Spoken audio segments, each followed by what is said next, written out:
નમસ્કાર દર્શક મિત્રો, નમો ટીવી ઇન્ડિયા ન્યૂઝ ચેનલમાં આપનું સ્વાગત છે। આપની સાથે હું છું દેવાંશી પંડ્યા। તો દર્શક મિત્રો, આવો જોઈએ આજના સમાચાર। કચ્છી માળુઓ જેની આતુરતાથી રાહ જોતા હતા તે ભુજ મુંબઈ માટેની દૈનિક વિમાની સેવાનો આખરે પ્રારંભ થયો છે। એર ઇન્ડિયા દ્વારા આજે શુક્રવારથી આ ફ્લાઇટ શરૂ કરવામાં આવી હતી। ભુજ મુંબઈ 120 બેઠક સાથેની દૈનિક ફ્લાઇટ શરૂ થતાં ભુજ એરપોર્ટ ઓથોરિટી દ્વારા પરંપરાગત રીતે હવાઈ જહાજનું વોટર કેનન વડે સ્વાગત કરવામાં આવ્યું હતું। આ વેળાએ એરપોર્ટ ઓથોરિટીના ડાયરેક્ટર નવીન કુમાર સાગર તથા મુંબઈથી ભુજ આવેલા એર ઇન્ડિયાના ઉચ્ચ અધિકારીઓ તથા અન્ય અધિકારીઓ હાજર રહ્યા હતા।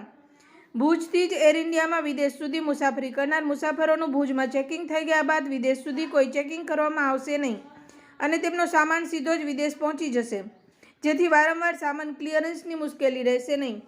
વધુ બેઠક સાથેની ફ્લાઇટ સેવા અંગે મસ્કત સ્થિત ગ્લોબલ કચ્છ ફેડરેશનના વાઇસ ચેરમેનશ્રીએ જણાવ્યું કે કચ્છની જરૂરિયાત, ટ્રાફિક, મુસાફરોની સંખ્યા તથા વિદેશી એનઆરઆઈ કચ્છીઓ માટે એર કનેક્ટિવિટી મળવાથી તેમની સગવડમાં વધારો થશે અને વધુને વધુ પ્રવાસીઓ કચ્છ આવશે।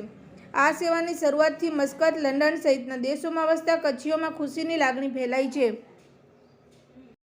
તો દર્શક મિત્રો, આ હતા આજના સમાચાર। ફરી મળીશું નવા સમાચારો સાથે। ત્યાં સુધી રજા આપશો। નમસ્કાર।